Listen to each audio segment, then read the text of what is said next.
Every services founder we work with can describe the hire they regret. And almost every time, it came down to one number. Utilization looked high, the team looked busy, and the offer letter went out. And then 6 months later, margins dropped 5 to 8 points, cash is tighter than it should be, and sometimes the busy patch that triggered the hire had already faded before the new person even finished ramping up. Now we see this pattern almost every week with services businesses doing 750 grand all the way up to 10 million in revenue. And the founders who avoid it don't just go on gut. They don't hire on one number either. They look at 5. So in the next 12 minutes, I'll walk you through all 5, why each one matters, and how they fit together. Let's get into it. Both hiring mistakes cost you. Hired too early, your margins drop, cash tightens, and sometimes the busy patch you hired for was just a spike that faded 2 weeks later. But wait too long, and you burn out your best people, your quality drops on a key client, and you end up losing either the client, the senior person, or both. And that's the tightrope that almost every services business above 750 grand ends up walking at some point. And almost nobody gets taught how to walk it. Before we started running this with founders, we do the same thing for our business. We check utilization, see the pipeline, say, yep, this feels right. And then find out later that there was a pricing problem underneath that nobody had surfaced. The hire itself was fine. It's the timing that was wrong. So here's what we've landed on instead. Let me start with the number most advice out there tells you to hire on, utilization. And in quick, plain English on what that means, utilization is just the share of your team's time that is spent on client work. So if your team works 40 hours a week and 30 of those hours are going into delivering client work, you're at 75% utilization. Now, most advice says hire when your team hits 85 to 90% and stays there for 3 months. And that's not wrong. It's just incomplete. Because utilization only tells you one thing. It tells you your team is producing billable work, which is a demand signal, but it doesn't tell you whether the demand is profitable. It doesn't tell you whether your clients are paying fast enough to cover the extra salary you're about to add. And it doesn't tell you whether your business can survive the 3 to 6 months before that new hire is actually productive. So think about it like a pilot's pre-flight checklist. A pilot doesn't take off just because the engines sound good. They run through a list: fuel, hydraulics, weather, weight, and balance. And every item has to be green before they move. Not because any one thing by itself is going to crash the plane. It's because the plane just isn't safe to fly until the whole picture is right. And this is how the hiring equation works. 5 items, each one checking a different part of your business. And it's not designed to stop you from hiring. It's designed to surface which parts aren't ready yet so you can have the conversation before the offer goes out rather than 6 months later. We're about to go through 5 different numbers. There's going to be definitions, some benchmarks. It's going to feel like a lot. But honestly, you don't need to memorize any of it. The main thing I want you to walk away with is just the understanding what each of the 5 numbers is and how they connect to each other, because that's the real unlock. Once you get the shape of the equation, you can go pull your own numbers after. And if you can't pull them, that's the most important signal of all. And we'll come back to that at the end. So with that, let's go through them. Variable 1, utilization. And what you're looking for is somewhere around 75% or higher, sustained for at least 2 months. And the 2 months thing matters because you want to know this is a real trend, not just a 3-week spike that's about to fade. Now, the benchmarks we see change based on your size. For smaller firms, it sits at about 75 to 85%. Mid-sized firms, 70 to 80. Larger firms, 65 to 75. And the reason larger firms have a lower number is their senior people spend more time on business development and running the firm, which isn't billable work. So, blanket rule, 75% is a decent floor to screen against for most firms watching this. And here's the question that's worth sitting with. If your utilization is below your tier range, what does that mean? Usually what it means is your team isn't being fully used, which is a totally different problem from needing more people. So the risk of hiring in that situation is this. You add another person and now you've got more people not being fully used, which just means more payroll going out the door without more revenue coming in. So the hire doesn't solve anything. It just makes the problem more expensive. Variable 2, revenue per FTE. And 2 quick definitions here. FTE just means full-time equivalent. Basically, you count part-timers as fractions of a person. And then revenue per FTE is just your total annual revenue divided by how many full-time people you've got. And this is one of the clearest signals of whether your existing team is economically healthy before you pile another salary on top. The benchmarks, smaller firms, somewhere around 120 to 160 grand per person.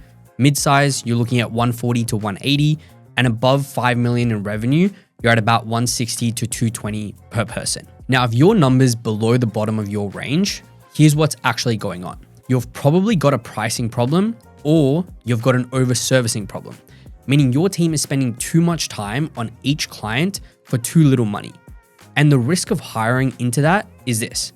You're not actually short on people, you're just generating less revenue than you should per person.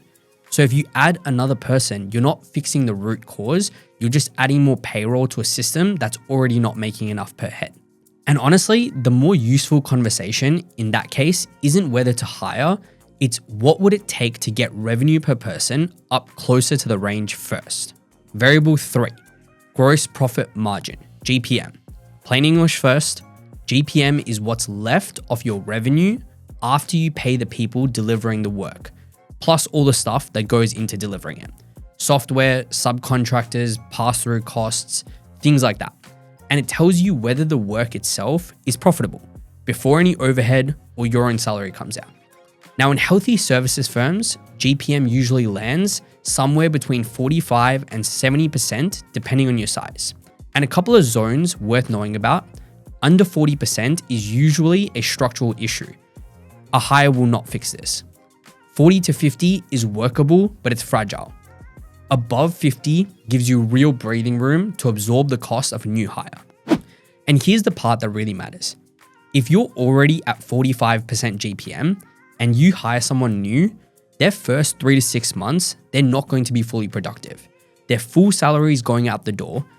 Their billable work hasn't caught up yet, which means your GPM drops further during that ramp period. So if you were already fragile going in, you could drop into the red zone. And then you're fighting a margin problem and a cash problem at the same time, while trying to get a new person up to speed. So the question worth sitting with on this one is, do I have enough margin cushion to absorb the ramp without tipping things over? Variable 4, cash reserve. So cash reserve is just how many months the business could keep running if no new money came in. Like imagine every client stopped paying you tomorrow. How many months until the lights go out? Here's the twist on this one. The test isn't, do I have enough cash today? The test is, will I still have enough cash after the new hires started? Accounting for their full salary, going out for 3 to 6 months before they're really contributing. Ramp, by the way, is what I keep referring to. It's just that early period of a new hire where their pay's fully loaded, but their output hasn't caught up yet. So the benchmarks, 1 to 2 months of reserve at the smallest tier, 2 to 3 months in the middle, and 3 to 6 months above 5 million in revenue. And 2 months is the absolute minimum buffer that lets you absorb one slow paying client or one bad month without it turning into a payroll emergency. And here's the thing to keep thinking about. If hiring this person is going to drop you below 2 months of reserve, the risk's pretty clear. One late invoice, one project that gets pushed, one client that takes an extra month to pay, and suddenly you're making emergency decisions, pulling a line of credit, delaying partner draws, skipping something important. And those emergency moves tend to cost a lot more than just waiting another quarter to hire would have. Variable 5, debtor days. Plain English, debtor days is just the average number of days between when you send an invoice and when the money hits your bank account. So if clients pay quickly, your number's low. If they take their time, your number's high. Healthy ranges we see, 15 to 30 days for the smallest firms, 25 to 45 in the middle, 30 to 60 for the biggest. And 30 to 45 is a reasonable target for most firms watching this. There's 2 things you want to check. Where are you right now? and which way is the trend going.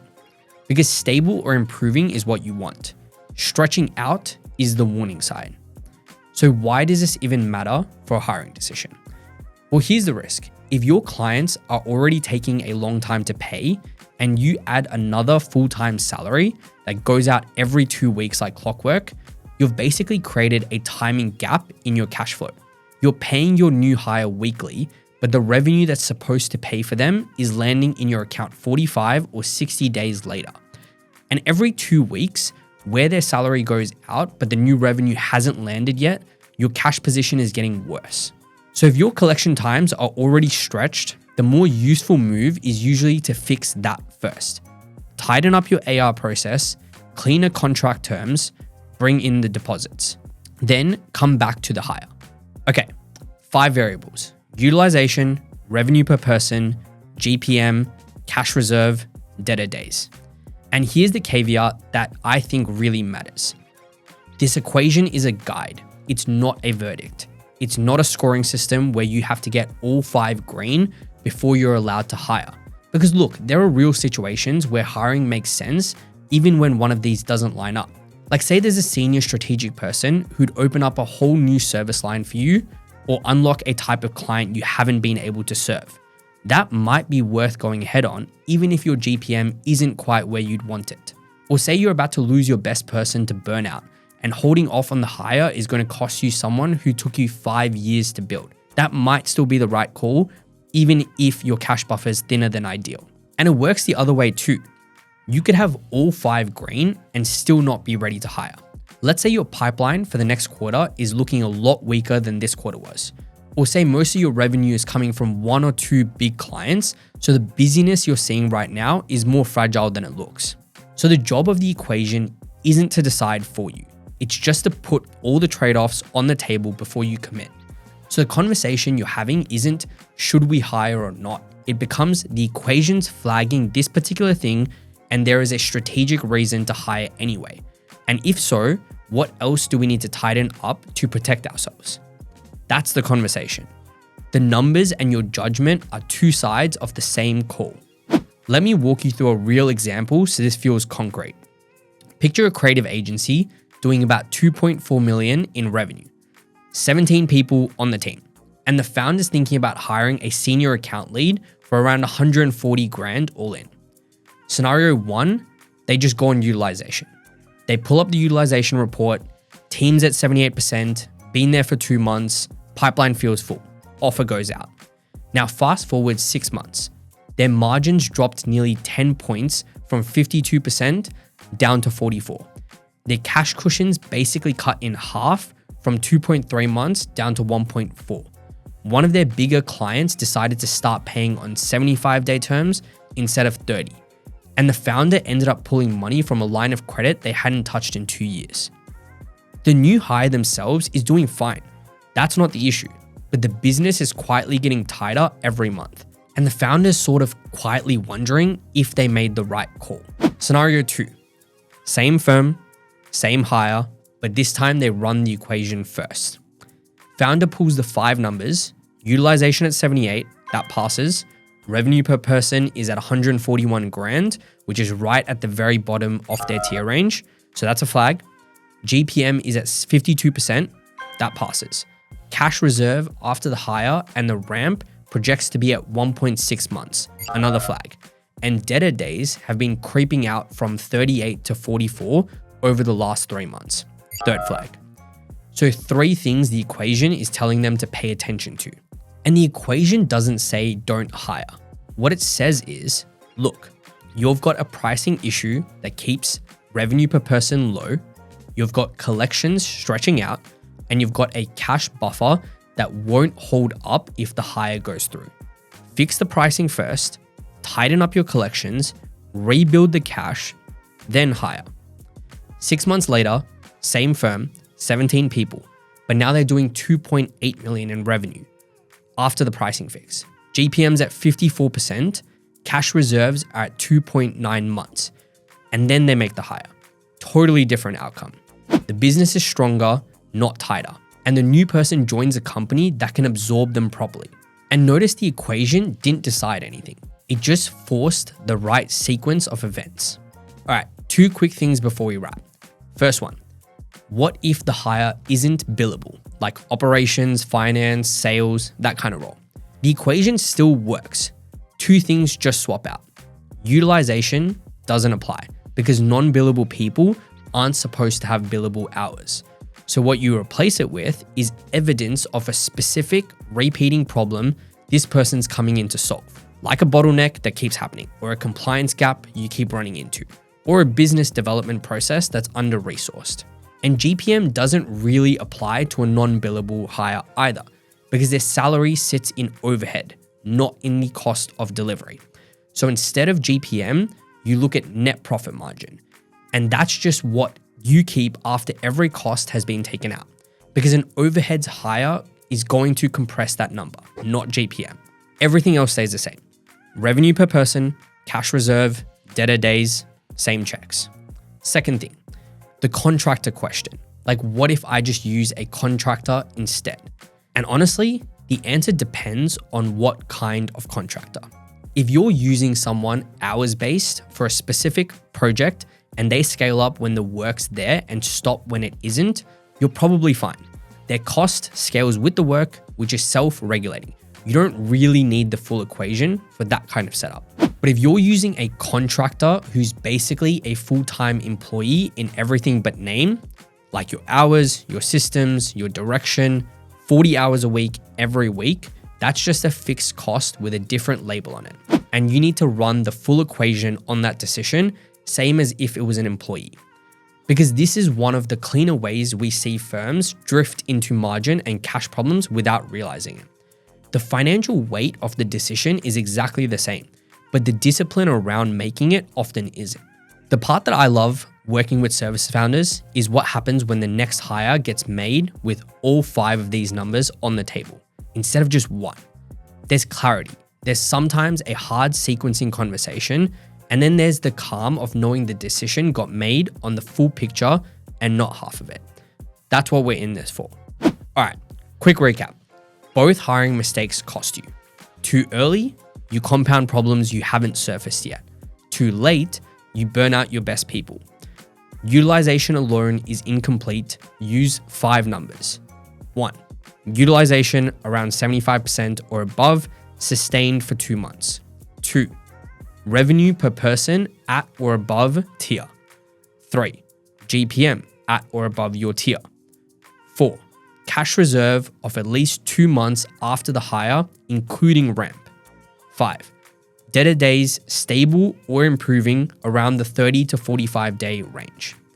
And remember, the equation doesn't decide for you. It just puts all the trade-offs on the table before you make the call. Oh, and the thing I promised we'd come back to. If you can't easily pull those 5 numbers from your current books, that's the biggest signal of all. It usually means your bookkeeping foundation needs attention before anything else, because clean numbers make this kind of conversation possible. Messy numbers just turns it into a guess with a decimal point on it. So, if you've got a hire on the table right now and want us to run this equation with you, link is in the description. The blog with all the full tier benchmarks is down there too.